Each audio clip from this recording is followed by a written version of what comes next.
Kimarijah adalah salah satunya. Ia selalu menggunakan getah itu sebagai jimat, mengikatnya di ujung joran pancingnya. Keajaiban pun terjadi, ikan-ikan seolah terpanggil, berkerumun, dan dengan mudahnya tertangkap. Namun, Kimarijah tidak pernah serakah. Hasil tangkapannya yang melimpah selalu ia bagikan kepada tetangga dan siapa saja yang membutuhkan. Ia mengajarkan bahwa getah Katilayu bukanlah alat untuk menumpuk kekayaan, melainkan berkah yang harus dibagi. Lautan memberi kita rezeki bukan untuk diri sendiri, tapi untuk kita sebarkan kepada sesama. Begitu pesannya. Kabar tentang keampuhan getah Katilayu dan kedermawanan Kimarijah menyebar luas.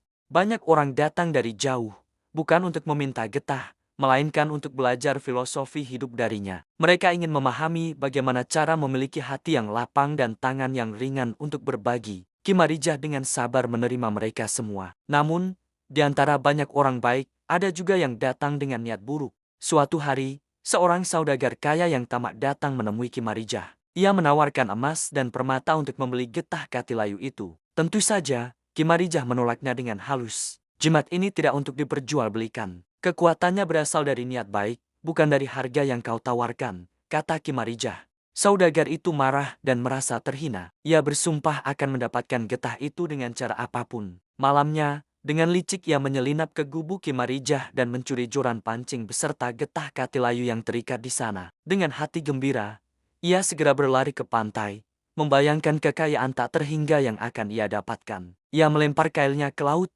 menunggu dengan tidak sabar. Namun, tidak ada satu ikan pun yang mendekat. Semakin lama ia menunggu, semakin sepi laut di sekitarnya. Bahkan ikan-ikan kecil pun seolah menjauhinya. Saudagar itu menjadi frustrasi. Ia mengutuk dan membanting joran itu ke pasir.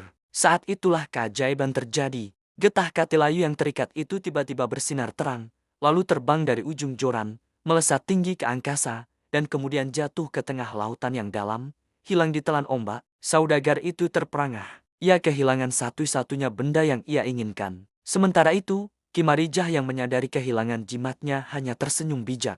Ia tahu bahwa getah Katilayu telah memilih jalannya sendiri. Benda itu tidak akan pernah mau melayani hati yang dipenuhi keserakahan. Keesokan paginya, saat Kimarijah berjalan di tepi pantai, ia menemukan sebuah getah baru, lebih besar dan lebih berkilau dari sebelumnya, terdampar tepat di depan kakinya. Seolah lautan mengembalikan apa yang menjadi haknya. Sejak saat itu, legenda getah Katilayu semakin melegenda, bukan hanya sebagai jimat penarik ikan, tetapi sebagai simbol bahwa alam hanya akan memberikan berkahnya kepada mereka yang berhati tulus, bersih, dan gemar berbagi. Kisah Kimarijah dan getah Katilayu terus hidup hingga hari ini, diwariskan dari generasi ke generasi, mengingatkan kita semua bahwa kekayaan sejati bukanlah tentang seberapa banyak yang kita miliki, tetapi seberapa banyak yang bisa kita berikan kepada orang lain. Hati yang tulus adalah jimat paling ampuh dalam mengarungi samudera kehidupan. Terima kasih sudah menyimak cerita ini. Jika kalian suka dengan konten legenda seperti ini, jangan lupa untuk subscribe dan bagikan video ini ya. Sampai jumpa di cerita selanjutnya.